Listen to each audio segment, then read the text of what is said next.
I stood at the doorstep, shivering as the cold night air wrapped around me. My hands clutched my pregnant belly, trying to protect the life inside me. The door swung open, and there she stood, my mother-in-law, eyes cold, lips curled in disgust. "Sign the house over or leave," she said, her voice sharp like a blade.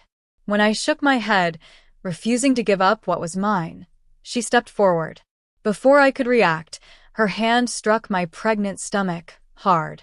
A sharp pain shot through me, and I gasped, staggering back. My legs barely held me up when suddenly, I felt a forceful shove.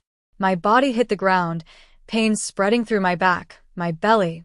Before I could stand on my feet again, what my husband did next hurt even more. My name is Emma Collins, and I am 36 years old. I have always believed that independence is the key to a fulfilled life. I built my career from the ground up, working tirelessly to achieve success.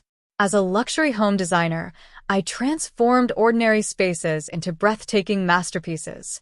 My work wasn't just a job, it was my passion, my purpose. After years of hard work, I finally purchased my dream home, an $8 million mansion in Brookhaven, a beautiful city known for its upscale neighborhoods. This house wasn't just a place to live. It was proof of my dedication, my resilience, and everything I had worked for. Like many people, I wanted love. When I met Jake Miller, a 39-year-old software engineer, I thought I had found it. He was charming, intelligent, and seemed to admire my ambition. He made me feel special, like we were partners in life. Our wedding was everything I had hoped for, or so I thought. But as I walked down the aisle, I caught a strange look in Jake's eyes. It wasn't excitement or happiness. It was distant, unreadable. I brushed it off, convincing myself it was just wedding nerves. After the ceremony, we moved into my home. At first, married life seemed perfect. Jake was sweet, attentive, and supportive. But as the weeks passed, small changes began to appear, changes I tried to ignore. His mother, Linda Miller, a 62-year-old retired teacher, started showing up unannounced. She was the kind of woman who always carried an air of superiority, making others feel small without even trying. "Emma, dear," she said one afternoon, running her fingers along the kitchen counter. "Are you sure this color scheme is the best choice? It looks a little plain." I forced a smile, trying not to let it get to me. She critiqued everything, my home, my cooking, even the way I arranged the pillows on the couch.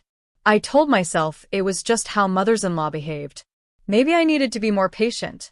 Maybe with time, she would warm up to me. I was wrong. Her visits became more frequent, then constant. Soon, she was in my house every day, moving things around as if she owned the place. And then, one evening, I came home from work to find her bags stacked in my living room. That was the moment my world began to fall apart. I stood frozen in the doorway, my eyes darting between the 3 large suitcases stacked neatly by the couch. My heart pounded as a sinking feeling settled in my stomach. Jake was sitting casually on the armrest, looking at his phone, while his mother, Linda, stood beside him with a smug expression on her face. I swallowed hard. "What's going on?" Linda smiled as if she had been waiting for this moment. "Oh, sweetheart, I've decided to move in. Jake and I talked about it, and we both agree it's for the best." I turned to my husband, searching for some kind of explanation, some reassurance that this wasn't happening without my input. He didn't even look up from his phone. "It'll be fine, Emma. Mom just needs a place to stay for a while." I felt a wave of heat rush through me. "For a while? This is my home, Jake. You didn't even ask me." Linda let out a small laugh. "Emma, honey, marriage is about family. You knew that when you married my son. I don't see why you're making such a big deal out of this." My hands clenched into fists. A big deal? This was my house. I had worked my entire life to afford it. And now, they were making decisions as if I had no say. I took a deep breath, trying to control the frustration bubbling inside me. "Linda, I'm sorry, but this isn't going to work. I wasn't consulted about this, and I don't think it's a good idea." Linda's expression hardened. She looked at Jake. "Do you hear how she's talking to me? After everything I've done for you?" Jake sighed, finally putting his phone down. Come on, Emma. She's my mom. She has nowhere else to go. I stared at him, disbelief washing over me. Nowhere else to go? She had a fully paid-off house in another city. She had savings, investments, and plenty of resources. This wasn't about needing a place to stay. This was about control. I shook my head. I'm sorry, but this isn't up for discussion. Linda, you can stay for a few days if you need to, but you are not moving in permanently. Her face twisted into something almost unrecognizable. You're being incredibly selfish, Emma. You don't understand how families work. I turned to Jake, pleading one last time. Jake, please. Don't do this. This is our home. But he didn't fight for me. He didn't tell her to leave. He didn't stand up for me. Instead, he sighed and muttered, "Just let it go, Emma." And in that moment, I knew I was completely alone in my own home. From that moment on, my life was no longer mine. Linda didn't leave after a few days. She never intended to. She took over my house piece by piece. It started with small things, rearranging furniture, throwing out my decor, replacing my silverware with the ones she preferred. Then she made bigger moves, like taking over the master bedroom's walk-in closet, turning my office into her personal sitting area, and inviting guests over without asking me. Every decision about the house now seemed to go through her, not me. And Jake? He let it happen. When I tried to talk to him about setting boundaries, he dismissed my concerns with the same tired response. She's just trying to help, Emma. Why are you making this so difficult? But this wasn't help. This was an invasion. One night, I came home from a long day of work, exhausted, only to find Linda going through my personal drawers. I stormed into the room. What are you doing? She barely looked up. Oh, just organizing. You need to be more responsible with your paperwork, dear. These documents should be in Jake's name. Anyway, a cold shiver ran down my spine. Excuse me? She turned, giving me a sickly sweet smile. Don't you think it's time Jake had ownership of the house? After all, you're married now. What's yours is his.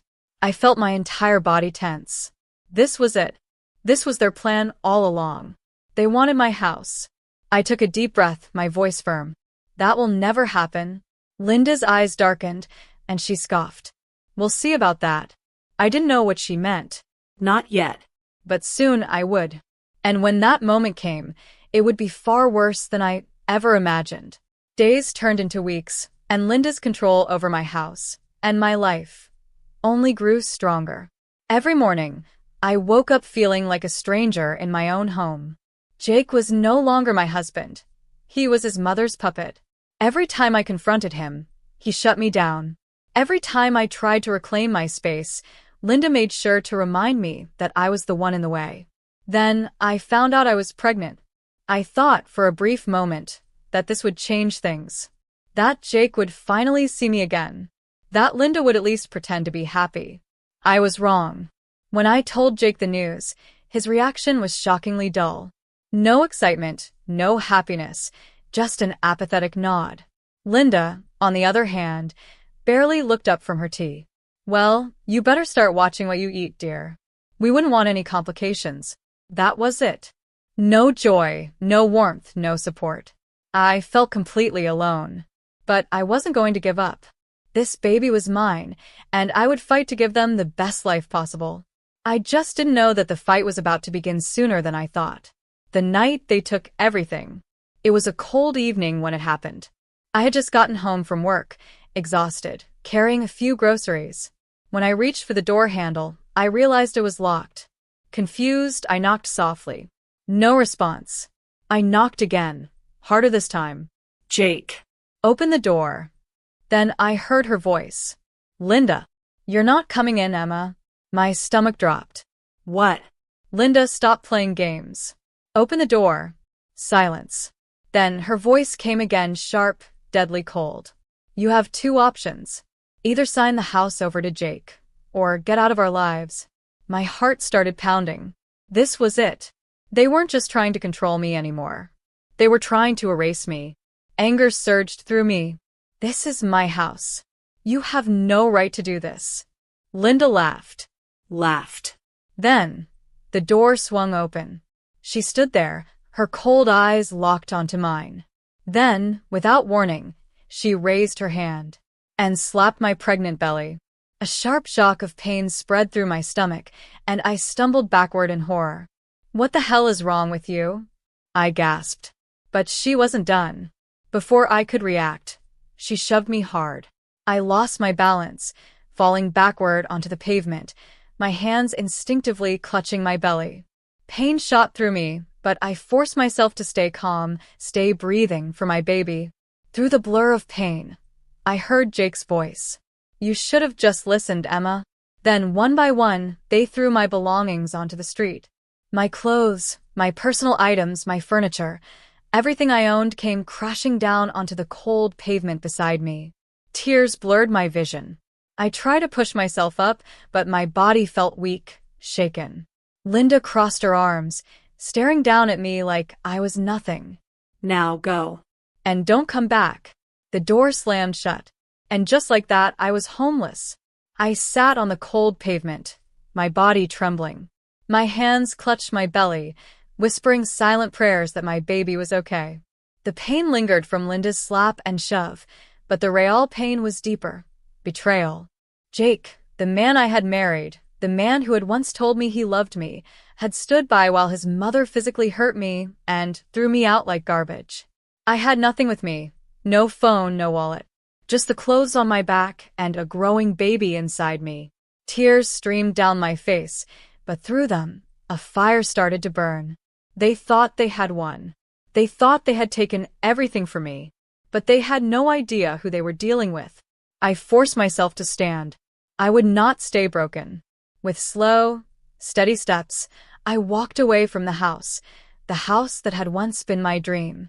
I made my way to my parents' home, barely able to hold back the sobs threatening to escape. When my mother opened the door, she gasped, "Emma, what happened?"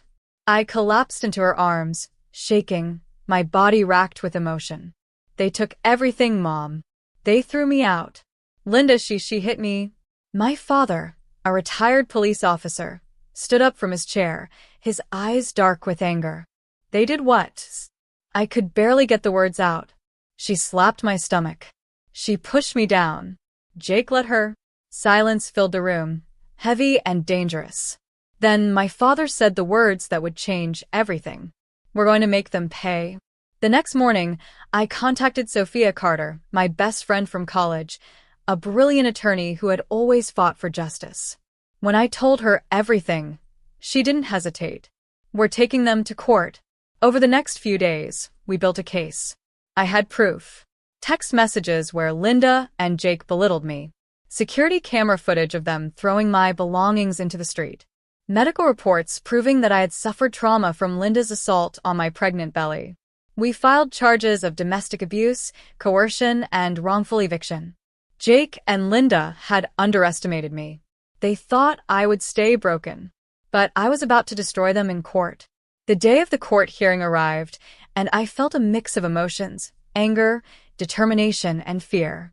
But I wasn't walking in as the victim they had tried to make me. I was walking in as a fighter.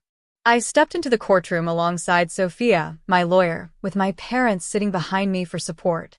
Across the room sat Jake and Linda. Jake looked nervous, his jaw clenched, his eyes darting around. Linda, however, was sitting with her usual smug expression, as if she still believed she could manipulate her way out of this. She had no idea what was coming. Sophia stood first, addressing the judge with confidence. "Your Honor, today we present a case of not just emotional abuse, but also physical assault and wrongful eviction against my client, Emma Collins. She was unlawfully forced out of her own home, an $8 million property that she purchased with her own earnings. But more than that, she was physically attacked while pregnant and left homeless by the two people who were supposed to be her family." The courtroom fell silent. The judge looked at me. "Miss Collins, please tell the court what happened." I took a deep breath, standing tall. "Your Honor, I married Jake Miller thinking I was building a future with him. Instead, I found myself being controlled by his mother, Linda Miller. She took over my home, belittled me, and eventually, she tried to take everything I owned." I looked directly at Linda and Jake. my voice steady and full of fire. When I refused to sign my house over to them, they locked me out. Linda slapped my pregnant belly, pushed me to the ground, and threw all my belongings onto the street. Jake, my own husband, stood by and let it happen. Gasps echoed through the courtroom. I could see Jake shifting uncomfortably in his seat, his face pale. Linda? For the first time, she looked worried. Sophia wasn't done. Your Honor, we have evidence. She handed a USB drive to the bailiff. The judge played security footage from my home, showing Jake and Linda throwing my things out onto the street. Then came the text messages. The judge read them aloud. Jake, she's too stubborn. Mom, just get rid of her somehow. Linda, she'll break soon. If not, we'll make her. And then, the final blow, my medical report. It confirmed physical trauma to my abdomen, bruising consistent with a slap, and emotional distress due to abuse. The judge's expression darkened. When it was their turn to speak, Jake's lawyer tried to play the victim card. Your Honor, my client was simply caught in the middle of a family dispute. He had no control over his mother's actions. I scoffed. No control? He stood there and watched while she attacked me. The judge nodded in agreement. Then it was Linda's turn. She stood, still trying to sound superior. Your Honor, this is all being blown out of proportion. Emma was hysterical. She was acting irrationally, and we were just trying to protect Jake. The judge frowned. Protect him from what, exactly? Linda hesitated. She had nothing, because everyone could see the truth. After hours of arguments, the judge finally spoke. I have heard enough. The evidence presented clearly proves that Ms. Collins was a victim of coercion, domestic abuse, and unlawful eviction. Furthermore, the assault on a pregnant woman is a serious offense. She turned to Jake and Linda, her expression stone cold. I am sentencing Jake Miller and Linda Miller to a combined total of 15 years in prison, 10 years for Linda for assault and coercion, and 5 years for Jake for aiding and abetting the abuse. Additionally, Ms. Collins will retain full ownership of her home and be granted a restraining order against both parties. The courtroom erupted in whispers. Linda's smug expression vanished. She collapsed into her chair, eyes wide in horror. Jake turned to her, whispering, Mom, do something. But for the first time in her life, she couldn't. Justice had been served. As the gavel struck, sealing Jake and Linda's fate, I felt something I hadn't felt in a long time. Relief. For months, they had made me feel powerless. But now, sitting in that courtroom, watching their faces turn pale as reality set in, I knew one thing for certain. I had won. Linda was dragged out of the courtroom in handcuffs, her face twisted with rage. You ungrateful little witch. You think you've won? You'll regret this, she shrieked, but her voice was drowned out by the sound of the bailiff pulling her away. Jake, once so smug, sat frozen in shock. Emma, please, he finally whispered as officers approached him. I never wanted this. I stood up, staring him dead in the eyes. You had every chance to stop this, Jake. You chose her. His face crumbled. For the first time, he looked scared. And then he was taken away too.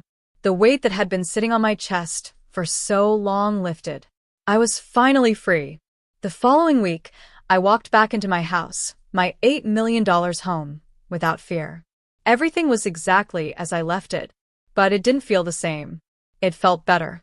No longer was it tainted by their presence, their cruelty, or their control. It was mine again. I spent the next few weeks reclaiming my space. I repainted the walls. I threw out every single thing Linda had touched. I redesigned my home the way I wanted, without anyone telling me how it should be. And most importantly, I prepared for my baby, because soon I would have the greatest gift of all, a child born into freedom, not control. Months later, as I sat in the nursery rocking my newborn daughter in my arms, I felt an overwhelming sense of peace. I had lost so much, but I had gained more. Strength, independence, freedom, and most importantly, the power to stand up for myself. As I looked down at my daughter, I whispered, "No one will ever control us. We are free. And for the first time in a long time, I believed it. This was our new beginning. And I was ready for whatever came next. Thank you for reading this story of strength and resilience. If you enjoyed it, please like and share your thoughts in the comments. Your support helps bring more powerful stories to life. Don't forget to subscribe for more inspiring content. Stay strong and always stand up for yourself.